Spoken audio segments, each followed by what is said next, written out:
जीवन में सबसे पहली मुलाकात जो भी होती है वो सबके लिए यादगार होती है।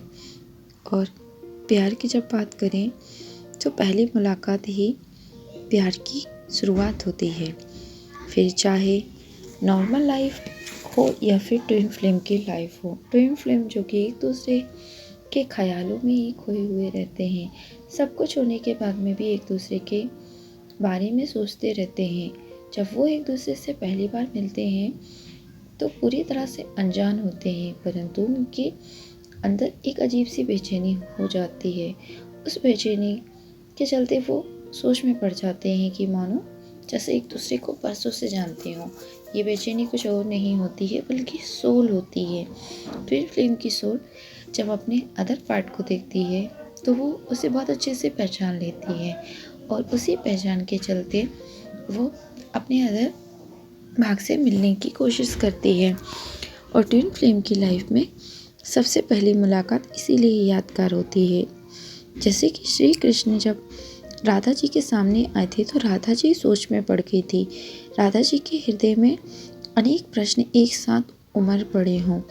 इतने सारे प्रश्नों के चलते राधा जी काफ़ी ज़्यादा सोच की गहराइयों में चली गई थी। उन्होंने जब कृष्ण जी को पहली बार देखा था तो राधा जी ने सोचा कि क्यों ये चेहरा जाना पहचाना सा लगता है, क्यों ये आंखें ऐसी लगती है जैसे कि मानो मुझे ये तलाश कर रही हैं। श्री कृष्ण बहुत अच्छे से राधा जी को जानते थे, क्योंकि श्री कृष्ण राधा जी को नहीं भूले थे बल्कि राधा जी श्री कृष्ण को भूल गई थी।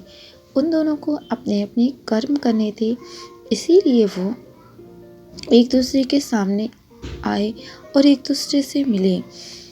राधा जी को अगर श्राप ना मिला होता 100 वर्षों तक कृष्ण जी को भूलने का, तो शायद दुनिया में ट्विन फ्लेम की कहानी के बारे में थोड़ी कम जानकारी मिलती। परंतु कहते हैं कि राधा जी और श्री कृष्ण की जो कहानी थी वो ट्विन फ्लेम की कहानी का एक गहरा पार्ट थी। दूसरी कहानी है महादेव और माता पार्वती की। माता पार्वती की कहानी भी ट्विन फ्लेम की कहानी की पूरी तरह से निर्माता है। माता पार्वती का पहला जन्म सती के रूप में हुआ था।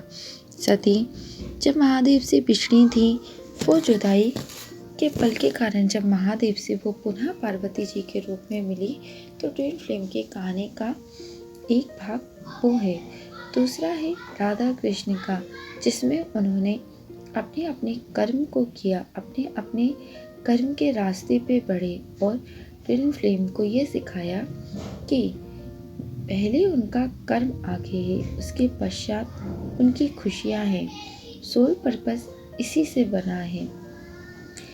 गृहस्थ जीवन के बारे में हमें शिव पार्वती की कहानी से जानने को मिलता है और सोल पर्पस के बारे में हमें राधा कृष्ण के जीवन से जानने को मिलता है।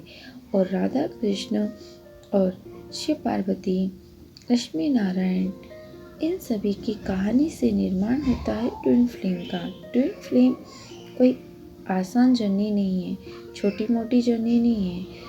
कुछ लफ्ज़ों में इसे बयां भी नहीं कर सकते हैं कि सिर्फ बोल दिया कि ट्विन फ्लेम हो तो सब अपने आप को मान गए। ये बहुत ही बड़ी एक जर्नी है। इसमें व्यक्ति पूरी तरह से टूट के बिखर जाता है। उसके पास कोई नहीं होता है, एकदम अकेला होता है।